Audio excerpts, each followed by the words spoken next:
Heloo nageenya irraa jaalaluu waaqayyo isin haa baay'atu. Akkam jirtu fayyaa nagaa keessanii obboleewwan keenya akkam jirtu baga jiraattanii fayyaa keessanii nagaa keessan jirtu. Jirra galata waaqayyo isiniin jennaan jirra jedhee ajeenu jirra baga jiraattanii nagaa jirtu. Anis jirra galata waaqayyo rabbirraan keessanii nagaa isaatii anis nagaa hundumtu nagaa galanni waaqayyo haa ta'u. Waan rabbirraan hojjetaa jiru argitanitti kolfitu ture yookaan mo'eeraa yookaan sanyii yookaan waan hundamuu waan keessanii jechuudha. Baga jiraattanii isinan jaalladha obboleewwan hundi keessanii. Obboleettiin keessan ani nagaa kooti fayyaa koo galanni waaqayyoodhaaf haa ta'u baga fayyaa taatan isinillee akkasuma isiniin jecha gaaffii wayii baay'ee na gaggaafataa jirtu baay'ee na gaggaafattanii yuutuubii irratti. Innis illee gaaffii waa'ee mana keenyaatidha. Isinitti hima warri addisii sabskraabii nu godha jecha kana jechuu yaadu waan nama salacha'u inatti fakkaata waan isin salacha'u inatti yookaan sin nuffisiisu wayii inatti fakkaatan jedha yeroo baay'ee sin sodaachaa dhugaama isiniin jedha. Warri addisii sabskraabii nu godha maatii nu ta'a nu jajjabeessa laayikiin illee nu godha egaa. Namni waa'ee hojjeta waan ta'eef nu jajjabeessaa na jajjabeessaa keessuma na jajjabeessaa waan irraa fokkisin waan irraa jibbitanii amma jaartii ta'eera amma jaartiidha waan ta'eef waan irraa jibbitanii natti himadhaa isiniifan sirreessaa naa barreessaa akka obboleettii keessaniitti na gorsaa isiniin jedha. Warri turtanii kanan sinirraa eega komentii fi laayikii warri addisii immoo maatii nuu ta'a sabskraabii godhaa waamtu isinitti lakkaa'u. Akkasuma jecha baga jiraattanii obboleewwan koo nagaadhaanus galata waaqayyooti. Maal ta'a manni keessan maal ta'e waa'ee mana keessanii naa himi manni keessan maal ta'e maaliif mana keessan dhiistanii dhuftanii jettu yeroo obboleewwan baay'een jirtu. Manni keenya maaliif akka dhiisnee dhufne amma sirriitti isinitti hima na dhaggeeffadhaa. Sakandii tokko bishaa waa isinitti agarsiisu laala. Sakandii tokko mees laala wayi. Nanni wayi iddoo jiru sakandii tokko isinitti agarsiisa maaloo. Hattuun harma hodhaa jirti kunoosi. Argitanii gurbatti hattu tuutuu waraabde gurbaan. Argitanii tolee yaada. Kaameraa fuudhee isinitti agarsiisuuf immoo naaf hin mijatu. Waa'ee mana keenyaa si wajjin haasa'uu dhufe nama kana misaa kennaaf isaati waan ta'eedhaaf. Namichi kun misaa naaf nyaatu maaliin haasa'u dhufe seetan innis waa'ee mana keenyaati.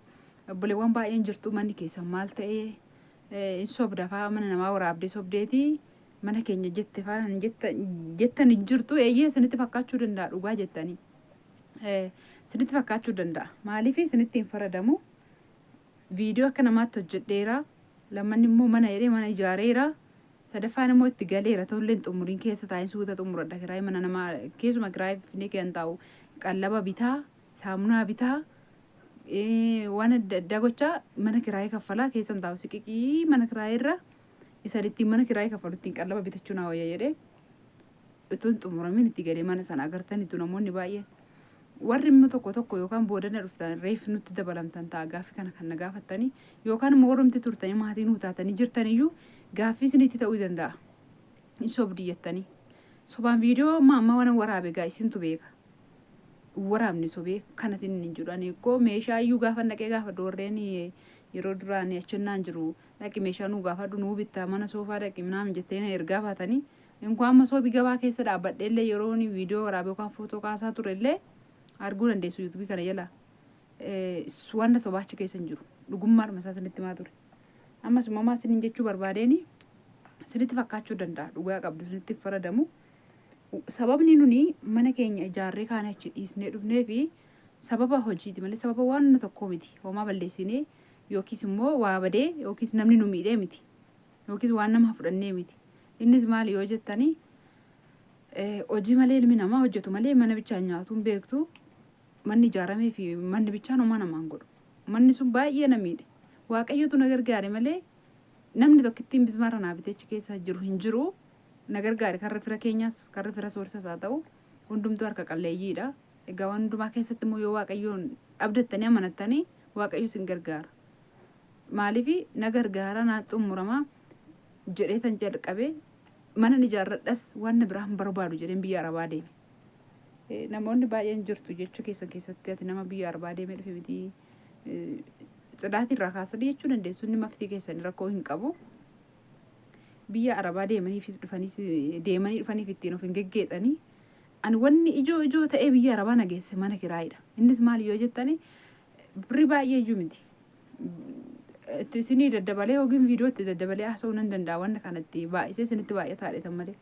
Majammara yeroo sanaa yeroo an deeme waggaa arfan kana birrii 1,000 bichaa kaffallaayyuu mana kiraay eeleen fayyadamu garuu istoofiidha bishaan illee innaa sana hin bitama shilingiidhaan bitama ture gibbii sana keessa irra nani deeme birrii tokkoon jaarkeena 2 ture eeddaan deeme birrii 3 goote jaarkaana sana yeroo dhufuutti jedhutti immoo birrii 5 goote yaati gibbii sana birrii 1,000 sana ammani namaa kaffalu mana kiraayii kaffalu hojjedhee birrii 1,000 sanaanii xaafiin bitadha minaan bitama maaliif birrii 7,8 minaan baay'ee daakamaa yoogaa sadan kana maaliif hin beektu miidiyaa irra dhagaa ooltu kiiloon birrii 50 ta'uunsa xaafiin ergan deemeeti malee 50 hin taane dura ergan deemee fayyoon jaalala xaafiin birrii 50 ta'ee adiin qulqulluu jettee viidiyoo waraabaartiin fayyoo jala arginu achi taa'ee simbira taa'ee ala taa'ee jechuudha birrii 50 sana birrii 1,000 sana namaa kaffaluurra mana ijaarradhee birrii 1,000 sana mana koo oolchachuu naa wayyaa yookaan waan mana kee dubartii barbaachisu hin beektu